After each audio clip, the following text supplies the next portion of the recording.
विराट नगर में भगवान श्री कृष्ण बलराम बड़ा वैभव लेकर आए हुए हैं। महाराज द्रौपदी के पिता द्रुपद बहुत सी सेना और वैभव के साथ पधारे हुए और बहुत से मित्र राजा भी आए हुए हैं, क्योंकि पांडवों का अज्ञातवास पूरा हो गया है। 12 वर्ष का वनवास, 1 वर्ष का अज्ञातवास।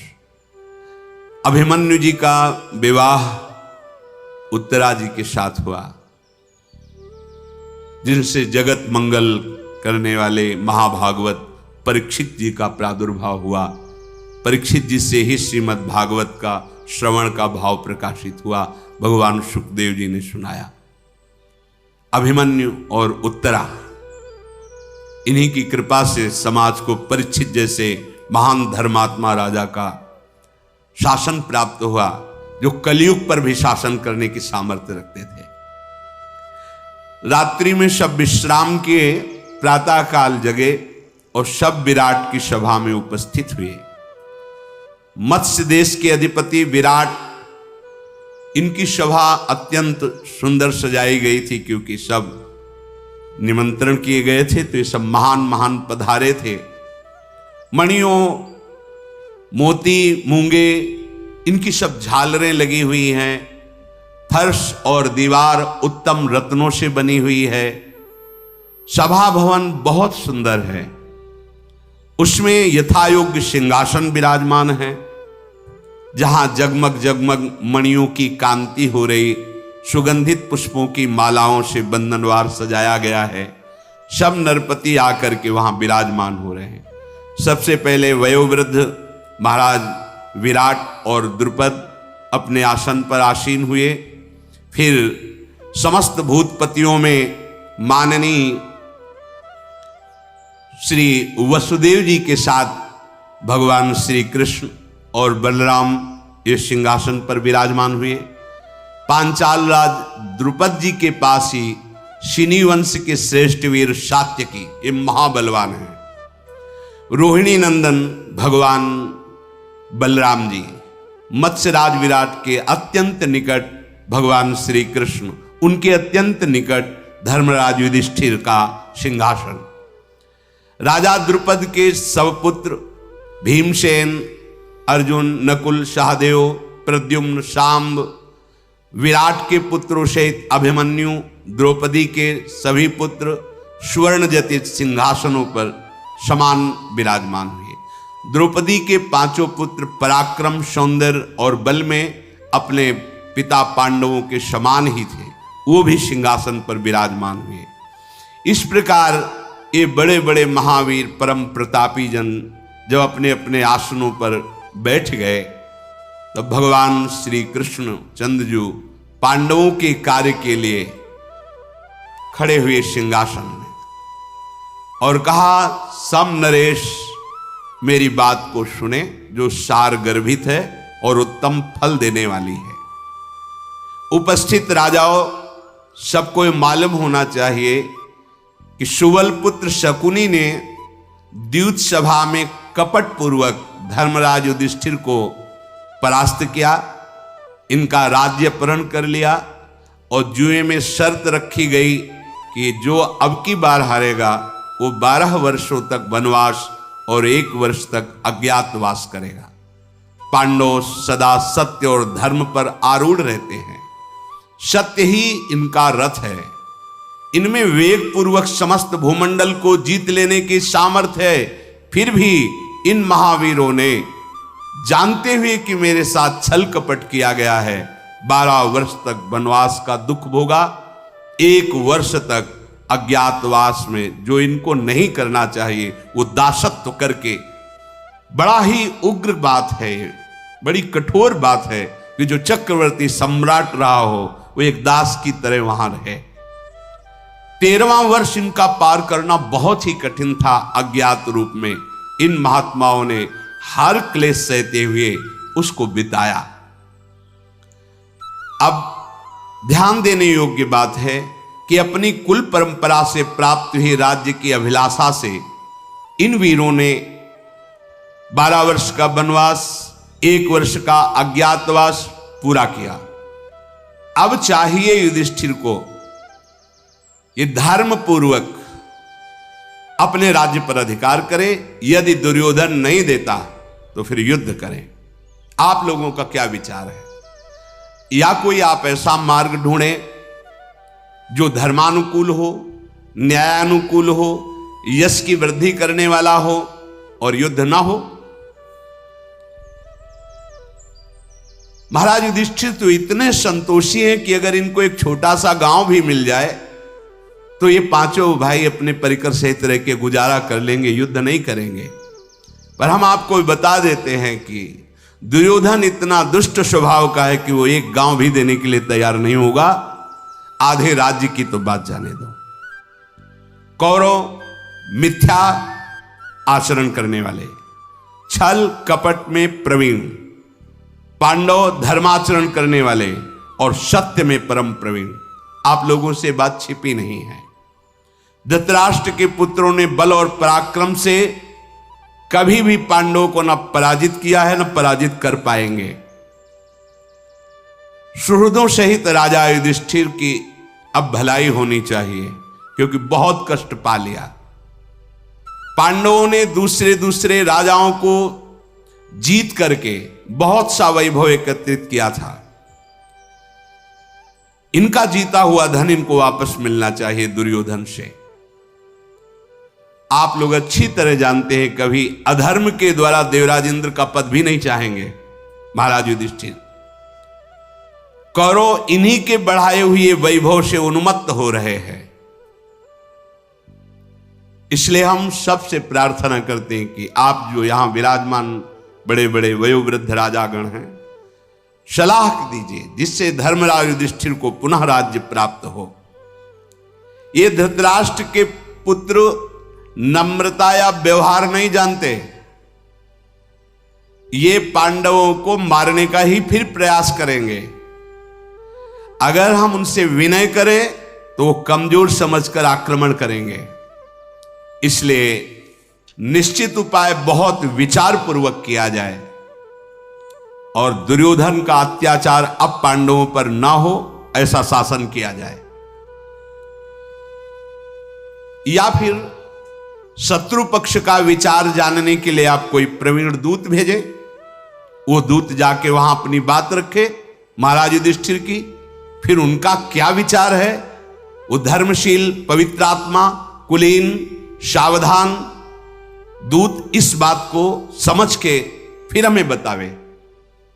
वो दूत ऐसा होना चाहिए जो दोष रहित हो, जोश सहित हो, बल होना चाहिए, उसमें दोष नहीं होना चाहिए, और उनके रोष को शांत करने में बल और बुद्धि के द्वारा समर्थ हो। अगर उनसे प्रार्थना की जाए कि आधा राज्य दे दें, युद्ध नहीं होगा, आराम से दुर्योधन हस्तिनापुर में रहें, इंद्रप्रस्थ में महाराज युधिष्ठिर। ये मेरा आप सबके बीच में वचन है, आप इसको सुने और निर्णय करें। भगवान बलदेव जी खड़े हुए और कहा, श्री कृष्ण ने जो कुछ कहा वो धर्मानुकूल है, अर्थशास्त्र सम्मत है। आप लोगों ने सुना, इसी में अजात शत्रु युधिष्ठिर का भी हित है। वो ऐसा करे कि राजा दुर्योधन इन पर प्रसन्न हो जाए, क्योंकि बलराम जी दुर्योधन को बहुत प्यार करते हैं। जैसे अर्जुन पांडवों को भगवान श्री कृष्ण, बलराम जी इधर भी प्यार करते, पर अधिक प्यार दुर्योधन से है। यदि दुर्योधन का विचार जान लिया जाए, भगवान बलराम जी ने कहा, और यहां का संदेश उसके कानों तक पहुंचाया जाए, और बहुत विनम्रता से दैन्यता पूर्वक दूत बात करे उनसे जाके, तो मुझे प्रसन्नता होगी और ऐसा लगता है काम बन जाएगा। दूत जाकर वहां कुरुवंश के श्रेष्ठ वीर भीष्म, महानुभाव धृतराष्ट्र, द्रोणाचार्य, अश्वत्थामा, विदुर, कृपाचार्य, शकुन, कर्ण और जो सब धृतराष्ट्र के पुत्र शक्तिशाली हैं, लोक प्रसिद्ध वीर हैं, उनको सभा में बुलाया जाए, और जो दूत जाए वो सबको प्रणाम करे, विनय करे, फिर ऐसी बात करे। ये युधिष्ठिर जी जुए का खेल नहीं जानते थे। सुहृदों ने मना किया, फिर इन्होंने क्यों खेला? गांधाराज शकुनी परम खिलाड़ी है जुए का, तो खेल में तो हार जीत तो होती रहती है। जी ही भगवान बलराम जी ऐसा बोले तो द्वारिका से आए हुए परम बलवान नारायणी सेना का प्रधान सेनापति सात्यकी खड़ा हो गया। आपका हृदय क्या दुर्योधन से मिला हुआ है? आपके श्रीमुख से ऐसे वचन शोभा नहीं देते। कोई भी धर्मात्माओं की सभा में ऐसा नहीं बोल सकता। जहां धर्मराज युधिष्ठिर और भगवान श्री कृष्ण विराजमान है, ऐसे दोषपूर्ण वचन आपको नहीं बोलने चाहिए। सात्यकी वहीं का है, नारायणी सेना का सबसे बड़ा महाबली योद्धा है। भाइयों सहित कुंती नंदन युधिष्ठिर बिल्कुल जुए में प्रीति नहीं करते और ना इस खेल के रहस्य को जानते थे। ये कौरव जानते थे, ये शकुनी जानता था। अगर धर्म पूर्वक विजय प्राप्त करना था तो युद्ध क्षेत्र में आते। महाराज युधिष्ठिर को आज्ञा दिलवाई गई धृतराष्ट्र से। छल कपट पूर्ण उनके साथ जुआ खेला गया। क्या इसमें दुर्योधन का दोष नहीं, शकुनी का दोष नहीं, क्या धृतराष्ट्र का दोष नहीं? 12 वर्ष से वनवास, 1 वर्ष से अज्ञातवास वो भोग रहे हैं, ये धर्मयुक्त है? वनवास के बंधन से मुक्त हुए अब पांडवों को उनके पिता का राज्य मिलना चाहिए। महाराज पांडु जिस सिंहासन पर विराजमान थे, युधिष्ठिर अन्यायियों को दंड देंगे। ये दीन बन करके जाना, प्रणाम करना, भीख मांगना, हाथ फैलाना, ये वीरों का काम, धर्मात्माओं का काम नहीं है। अवधि पूरी हो गई है 13 वर्ष की। अब हम ये घोषणा करते हैं कि एक बार दूत भेजो और केवल वो संदेश वाक बनकर जाए और बताए या तो आधा राज्य नहीं तो युद्ध। ये सब दैन्यतापूर्ण बात नहीं। भीष्म, द्रोण, विदुर ये बड़े बड़े धर्मात्मा हैं जिनके सामने अधर्माचरण हुआ है और पांडवों को कष्ट मिला है। यदि वो अभी बुद्धि शुद्ध करके और युधिष्ठिर के अनुसार चले तो क्षमा हो सकता है, नहीं सबको दंड मिलेगा। बड़े बड़े पर्वत भी जैसे वज्र का वेग नहीं सहन कर सकते, ऐसे मैं सात्यकी हूं, मेरा प्रहार त्रिभुवन में कोई सह, वह है ऐसा वीर, नारायणी सेना का प्रधान सेनापति है। कौरव दल में ऐसा कौन वीर है जिस समय मैं खड़ा हो जाऊं और गांडीव धनुषधारी अर्जुन और चक्रधारी श्री कृष्ण, तो कौन है ऐसा इनके सामने टिक सके? मुझे ये सलाह बिल्कुल पसंद नहीं आई। द्रौपदी को कीर्ति बढ़ाने वाले ये पांडवों के 5 पुत्र महाबली हैं। ऐसे महाबलियों की मां का जो अपमान हुआ है, सुभद्रा कुमार अभिमन्यु अकेले परास्त कर सकता है कौरवों को। ये शकुनी सहित दुर्योधन के पास जाओ, प्रणाम करो, नमस्कार करो और भिक्षा की तरह मांगो, ये बिल्कुल सलाह नहीं। अरे आताताई हैं, शत्रु हैं, इनसे याचना करने में पाप है। पांडुपुत्र युधिष्ठिर जो अभिलाषा करेंगे उसकी पूर्ति हम करेंगे। भगवान श्री कृष्ण ने जो कहा वही ठीक है। सात्यकी की बात सुनकर सारी सभा खड़ी हो गई और उनकी बात का अनुमोदन किया। वयोवृद्ध महाराज द्रुपद ने कहा, तुम्हारा सत्य कहना है सात्यकी, संदेह नहीं ऐसा ही होगा। दुर्योधन मधुर व्यवहार से राज्य कभी नहीं देगा। अपने पुत्र में आसक्त रहने वाले धृतराष्ट्र दुर्योधन का ही अनुसरण करेंगे, पांडवों का नहीं। भीष्म और द्रोणाचार्य अधीन है दुर्योधन के। शकुनी और कर्ण ये मूर्खतावश दुर्योधन का ही साथ देंगे। बलदेव जी का कथन मेरी भी समझ में नहीं आया। मैं जो कुछ कहने जा रहा हूं उसको ध्यानपूर्वक सुना जाए। धृतराष्ट्र का पुत्र दुर्योधन मधुर भाषा, नम्रता, प्रणाम ये नहीं जानता है। ऐसे के सामने ऐसा व्यवहार करना पापपूर्ण होगा। मृदु व्यवहार वाला, स्वभाव वाला नहीं है दुर्योधन। इसलिए उस पापी दुर्योधन के प्रति मृदु वचन बोलना, मानो गधे के प्रति हाथ जोड़कर कोमलतापूर्ण व्यवहार करना, ऐसा साबित होगा। पापी एवं मूर्ख मनुष्य कभी मृदु वचन से नहीं समझता। अगर उसके सामने हाथ जोड़कर मृदु वचन बोला जाए तो वो समझता है कि ये दीन है, ये हीन है। कोमलता का वर्ताव करने पर वो समझता है ये मेरे बल से भयभीत हो गया है। इसलिए मैं जो आपके सामने प्रस्ताव रखने जा रहा हूं, ध्यानपूर्वक सुने। महाराज द्रुपद ने कहा, हमारा शीघ्रगामी दूत शल्य, धृष्टकेतु, जयसेन, समस्त के राजकुमारों के पास जाए। मुझे पता है मेरी सभा में भी गुप्तचर दुर्योधन के बैठे होंगे और थे, क्योंकि बहुत सावधान था। वो जो ही ये बात सुनेगा तो बहुत से राजाओं को युद्ध का निमंत्रण पहले देगा, और राजाओं की पद्धति होती है जिसका पहले निमंत्रण पहुंच गया उसी के साथ वो हो जाते हैं। मुझे लगता है कि दुर्योधन के पास दूत बाद में भेजा जाए, पहले राजाओं को निमंत्रण किया जाए, क्योंकि ये जहां गुप्तचर उसको बताएंगे वो तुरंत पहले सेना के लिए निमंत्रण भेजेगा राजाओं के पास। शल्य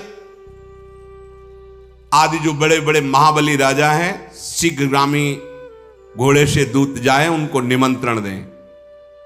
भगदत्त के पास भी अमित मौजा, उग्र, हार्दिक, कृतवर्मा, अंधक, दीर्घ प्रज्ञ, ये जो बड़े बड़े बलवान राजा है, महाराज युधिष्ठिर की तरफ से निमंत्रण युद्ध का उनके पास पहले पहुंच जाए। इन सबके पास रण निमंत्रण अगर पहले पहुंच गया तो अपने पक्ष में हो जाएंगे, नहीं तो दुर्योधन निमंत्रण देगा तो उसके पक्ष में होना पड़ेगा। ये बात सबको अच्छी लगी। फिर पहले उनको निमंत्रण, फिर एक हम अपने राज्य का वयोवृद्ध ज्ञानवद विद्वान ब्राह्मण भेजेंगे धृतराष्ट्र के पास। वो सभा में दुर्योधन से क्या कहेगा, शांतुनंदन भीष्म जी से क्या कहेगा, धृतराष्ट्र से क्या संदेश मिलेगा, वो बड़ी प्रवीणता से वार्ता करने वाला होगा, उसे हम सब समझा देंगे।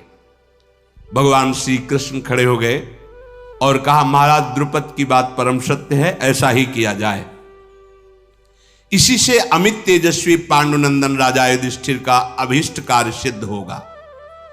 हम लोग सुनीति से चलने वाले हैं, अतः हमें सबसे पहला कार्य करना चाहिए कि जितने भी बलवान राजा हैं उनको रण निमंत्रण दे देना चाहिए। जो धर्म के विपरीत आचरण करता है वो मूर्ख माना जाता है, और कभी मूर्ख विजय को प्राप्त नहीं होता। इस समय हम और आप सब विवाह उत्सव में आए हुए हैं, विवाह कार्य संपन्न हो गया है, इसलिए पहले तो हम विदा मांगते हैं और अपनी पुरी को जाते हैं। आप जो महाराज द्रुपद ने कहा वो कार्य करें, सबके पास निमंत्रण भेजें, फिर सबसे बाद में हमें संदेश दें कि क्या हुआ। दुर्योधन न्याय के अनुसार यदि शांति स्वीकार करेगा तो आनंद में रह करके हस्तिनापुर का वो राजा बना रहे, इंद्रप्रस्थ का राज्य युधिष्ठिर को दे दे। ये धृतराष्ट्रपुत्र यदि घमंड में आकर के हमारा प्रस्ताव नहीं मानेगा तो फिर युद्ध निश्चित है। गांडीव धनवा अर्जुन के कुपित होने पर मंदबुद्धि ये कौरव मंत्री और बंधु बांधवों सहित मारे जाएंगे। तदनंतर राजा विराट ने सेवक वृंद और बांधवों सहित वृषणी कुल नंदन भगवान श्री कृष्ण का सत्कार करके उन्हें द्वारिका जाने की विदाई दी। प्रभु श्री कृष्ण अपने परिकर सहित द्वारिका चले गए। युधिष्ठिर जी ने जैसा द्रुपद सभा में बोले थे वैसा ही प्रारंभ किया। बड़े बड़े राजाओं के पास शीघ्रगामी घोड़ों में बैठकर दूतों को भेजा निमंत्रण के लिए। पांचाल राज द्रुपद के संदेश से महाबली नरेश उत्साह में भर करके विराट नगर में उपस्थित होने लगे। धृतराष्ट्र के पुत्रों ने जब गुप्तचरों द्वारा ये सुना कि वहां ऐसा, तो शीघ्रगामी, राजाओं का नियम पहले जिसका निमंत्रण पहुंच, वो पहले ही बड़े बड़े राजाओं के पास निमंत्रण भेज दिया। कौरव तथा पांडवों के उद्देश्य से अलग अलग निमंत्रण पाकर के राजा लोग कुछ हस्तिनापुर में, कुछ विराट नगर में एकत्रित होने लगे।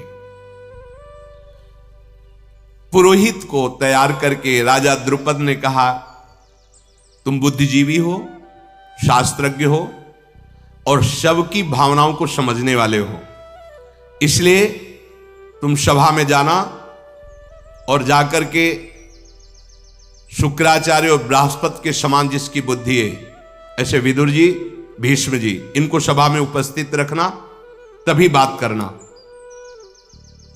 कुंती पुत्र पांडुनंदन युधिष्ठिर का आचार विचार उनसे भी नहीं छुपा और अपने से भी नहीं छुपा।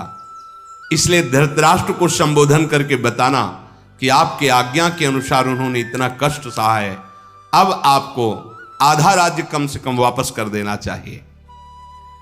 यदि राजा धृतराष्ट्र धर्मयुक्त बातें कहते हैं तो सुनना, अगर नहीं कहते हैं तो आपको उनका समर्थन नहीं करना और उत्तर दे देना है कि फिर भीष्म, द्रोणाचार्य, कृपाचार्य और आप भी ये सुन लीजिए कि महान युद्ध की तैयारी हो रही है, फिर सर्वनाश ही होगा।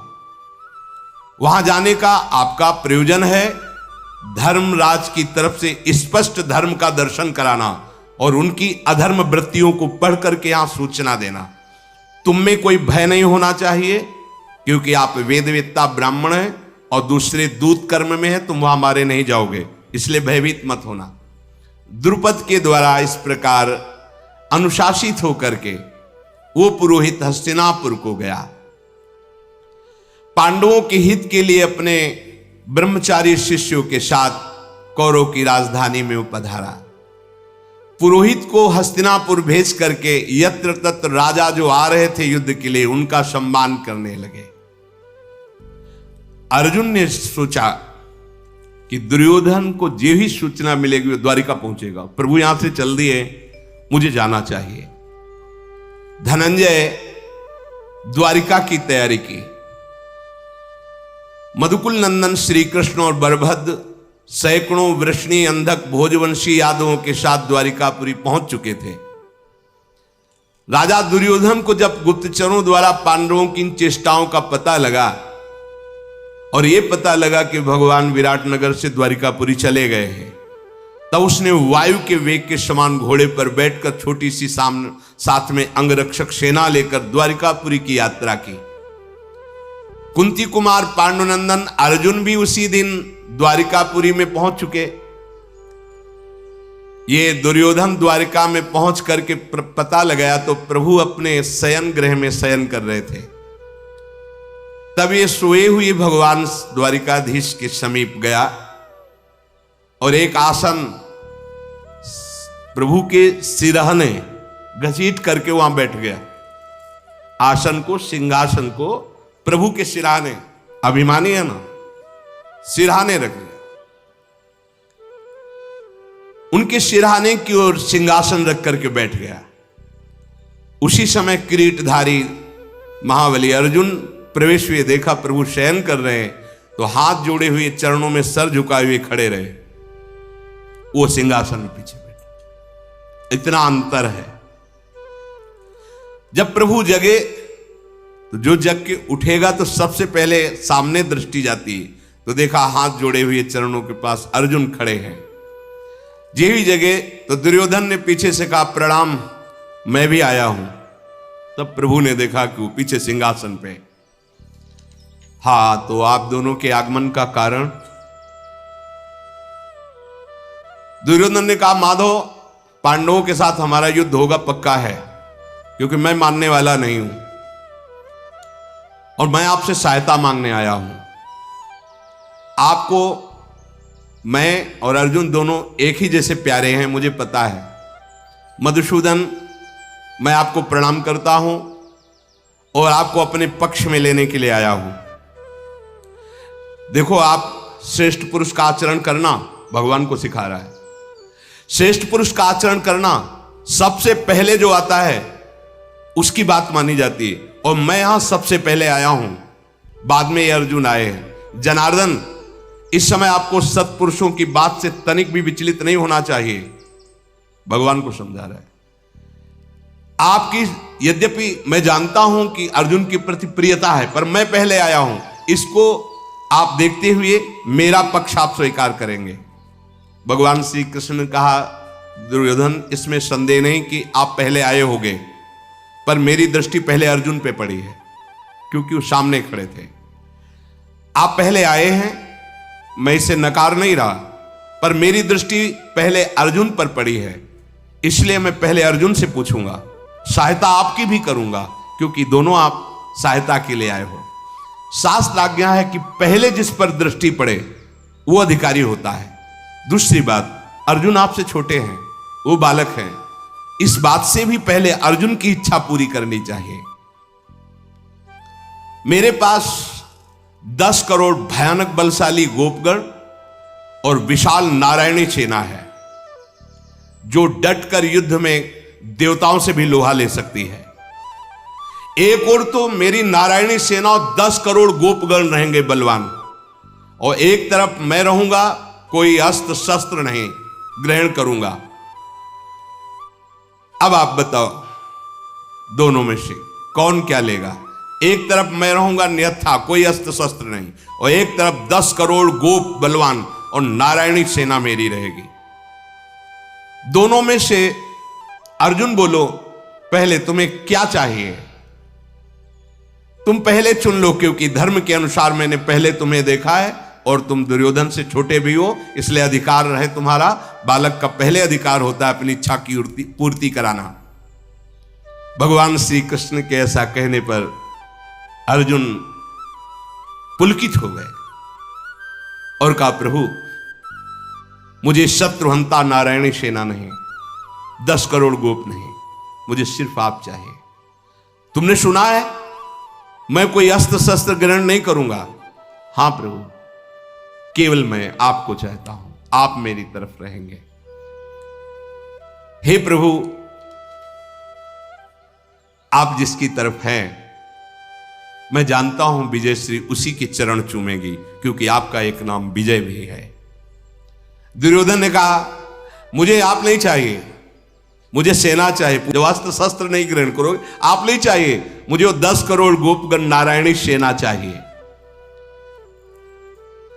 भगवान ने कहा, ऐसा ही वही महाबलशाली नारायणी से, जो देवताओं से भी लड़ सकती है। दुर्योधन बहुत प्रसन्न हुआ कि अर्जुन ठगे गए, इनको लेके क्या करेंगे अकेले। वो प्रसन्न हो रहा है कि मैंने बुद्धिमानी की, जो एक अक्षोणी नारायणी सेना भगवान की मांग ली, 10 करोड़ गोपगण महाबली, वो अर्जुन के साथ ये रहेंगे, सांवरे सलोने, अस्त्र शस्त्र लेंगे नहीं, इनकी पूजा अर्जुन ही करे, हमें तो युद्ध करने के लिए सेना चाहिए। बड़ा प्रसन्न हुआ और बार बार खुश हो रहा कि अर्जुन ठगे गए। बड़ा भयंकर बल था नारायणी सेना में, सारी सेना को लेकर बहुत प्रसन्न हुआ। इसके बाद बलराम जी के पास गया, प्रणाम किया। बलराम जी ने हृदय से लगाया। बलराम जी ने कहा, धृतराष्ट्र पुत्र दुर्योधन, तुम इस समय यहां कैसे आए हो? मैं राजा विराट के विवाह उत्सव में था, तो जो कुछ मैंने कहा तुम्हें गुप्तचरों ने बताया होगा। बोले, हां भगवान, मैं इसीलिए जानता हूं आप मुझे बहुत प्यार करते हैं। मैं चाहता हूं कि युद्ध होगा पांडवों से, आप हमारे पक्ष में रहें।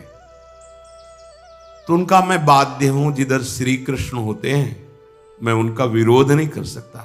बलराम जी ने कहा, यद्यपि मैं तुम्हें बहुत प्यार करता हूं, पर मैं बाध्य हूं, जिधर श्री कृष्ण होते हैं उनका विरोध नहीं कर सकता मैं। तुम्हें भी प्यार करता हूं, और श्री कृष्ण तो जिधर श्री कृष्ण उधर विरोध कर नहीं सकता, और तुम्हारे पक्ष में अब हो नहीं सकता, क्योंकि तुम्हारे पक्ष में का मतलब है श्री कृष्ण का विरोधी होना, वो मैं हो नहीं सकता। इसलिए न मैं तुम्हारे साथ रहूंगा युद्ध में, ना अर्जुन के साथ रहूंगा, मैं युद्ध में रहूंगा ही नहीं, ये मैंने निश्चय कर लिया है। श्री कृष्ण की ओर देखना मेरा स्वभाव है। भरतवंश में उत्पन्न जो धर्मयुक्त युद्ध होता है उसमें धर्मात्मा की विजय होती, इतना मैं तुम्हें बताए देता हूं। बलराम जी ने दुर्योधन से कहा। दुर्योधन ने प्रणाम किया और थोड़ा उदास उसके मन में था, अगर बलराम जी भी हमारे पक्ष में हो गए तो विजय हो जाएगी, इनका मूसल और हल प्रसिद्ध है। थोड़ा उदास होकर, पर बड़ा प्रसन्न हुआ कि अर्जुन ठगे गए। द्वारिका से महाबलवान 10 करोड़ गोप और नारायणी सेना, अब हम तो विजय प्राप्त कर लेंगे।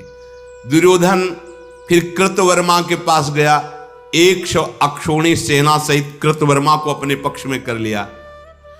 सारी भयंकर सेना साथ लेकर के सुरदों का हर्ष बढ़ाता हुआ हस्तिनापुर की तरफ लौटा। जब दुर्योधन चला गया तो भगवान ने अर्जुन से कहा, क्या समझ करके तुमने ऐसा मुझे मांगा? थोड़ा तो सोच विचार लेते, युद्ध में नारायणी सेना कितनी बलवान है, तुम्हारा सहयोग करती।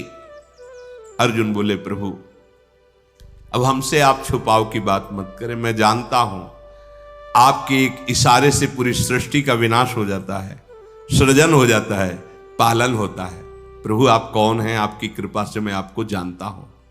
प्रभु मुझे सेना का बल नहीं, आपका कृपा कटाक्ष चाहिए। ये बात आपके कृपा से मैं अकेला पूरे विश्व से युद्ध कर सकता हूं, केवल आपका कृपा कटाक्ष चाहिए। यही बात भक्तों की समझ में आती है। एक कृपा कटाक्ष हो जाए, कागभूषुंड जी कहते गरुण जी से, छोटा सा सांप का बच्चा आपको खा जाए, ऐसा उनका कृपा कटाक्ष होता है।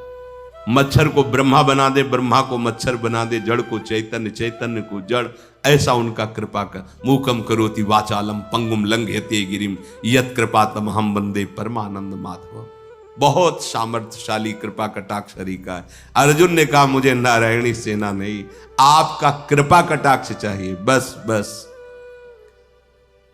संसार में जिसके साथ आप हैं वही यशस्वी होता है और वही विजयी होता है।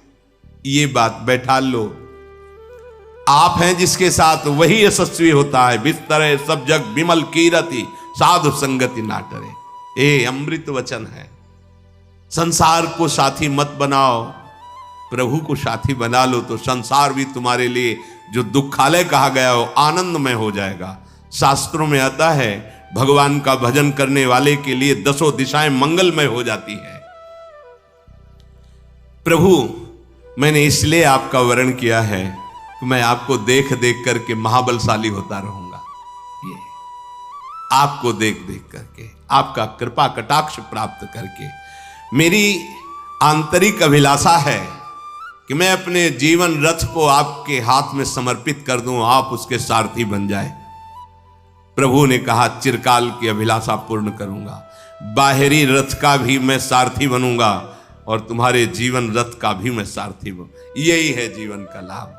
अपने जीवन रथ की बागडोर जगत गुरु भगवान श्री कृष्ण के चरणों में दे दो, वो सारथी बन जाएंगे तो इंद्रिय रूपी घोड़े फिर विषयों में नहीं जाएंगे, वो ठीक मार्ग पे चलेंगे।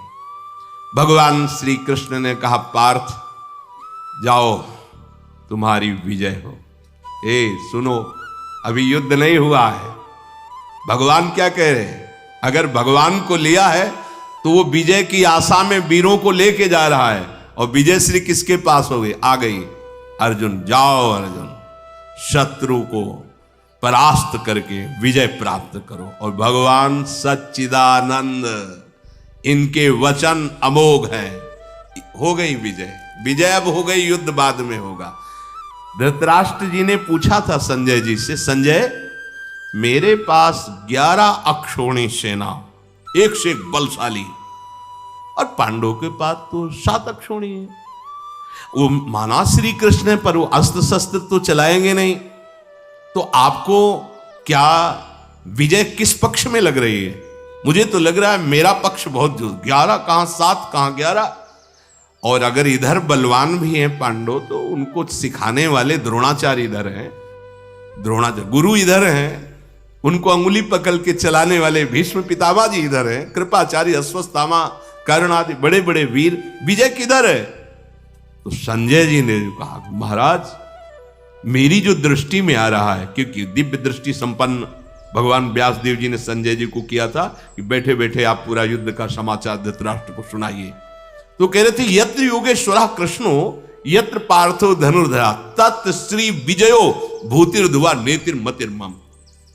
ये नीति भी है और मेरी मति भी ऐसा कह रही है कि जहां श्री कृष्ण महान योगेश्वर और जहां अर्जुन वहीं श्री है, वहीं वैभव है, वहीं विजय मेरी दृढ़ मति है। बस आपकी विजय, आपके परम सुख इन्हीं के चरणों में है, इनका आश्रय ले लो, मान लो। ये मायाकृत बुद्धि भगवान को मानने नहीं देती। अगर मान लिए तो फिर माया है ही नहीं, उसका प्रभाव ही नहीं पड़ेगा, फिर तो एकमात्र भगवान ही भगवान आपके भाव में रह जाएंगे। इसलिए जीवन का परम लाभ है अपने जीवन रथ को भगवान के हाथों में सौंप दो, अर्थात निरंतर नाम जप करते हुए भगवत आश्रित रहो। शेष चर्चा आगे। श्री राधा वल्लभ लाल की।